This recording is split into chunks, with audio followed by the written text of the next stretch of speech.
Ils sont en désaccord sur des choses essentielles comme l'immigration. Nick Clegg était pour la régularisation des clandestins, alors que c'est une ligne rouge inacceptable pour le Parti conservateur. Eux, ils sont pour fixer des seuils, etc.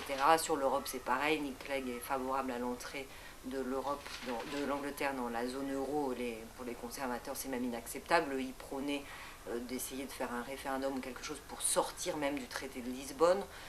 Sur le nucléaire, les conservateurs sont favorables au nucléaire, les Lib Dem sont absolument opposés. Donc sur les points essentiels, ils sont en désaccord. Maintenant, les conservateurs qui sont arrivés premiers aux élections britanniques n'ont pas réussi à avoir une majorité absolue au Parlement. Donc ils ont été obligés de faire une coalition. Ils n'auraient pas pu faire de coalition avec d'autres que les Lib Dem.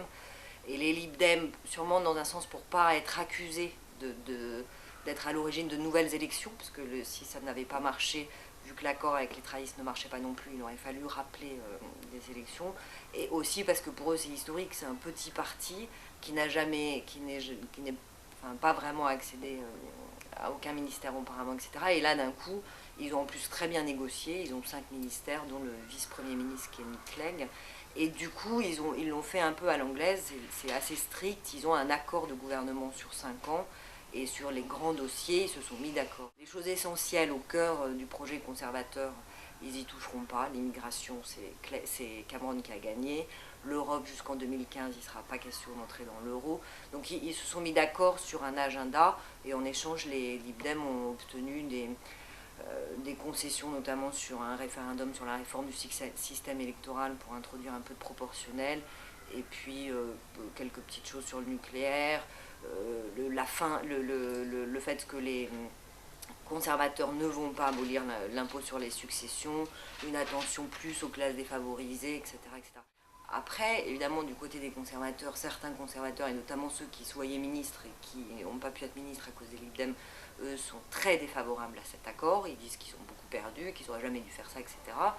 Et les Lib Dem, qui sont quand même des gens plutôt à gauche, et dont la plupart des députés ont été élus par un électorat de gauche qui voulait faire barrage à Cameron, eux, ils vont avoir une fronde qui a déjà commencé dans leur rang, qui seront peut-être en fait ces deux causes-là qui mettront en échec leur gouvernement.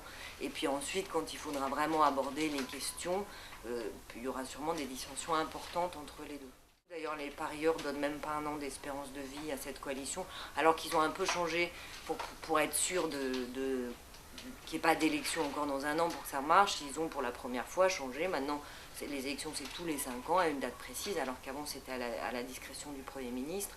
Et puis, ils ont un peu changé les règles pour les votes de défiance.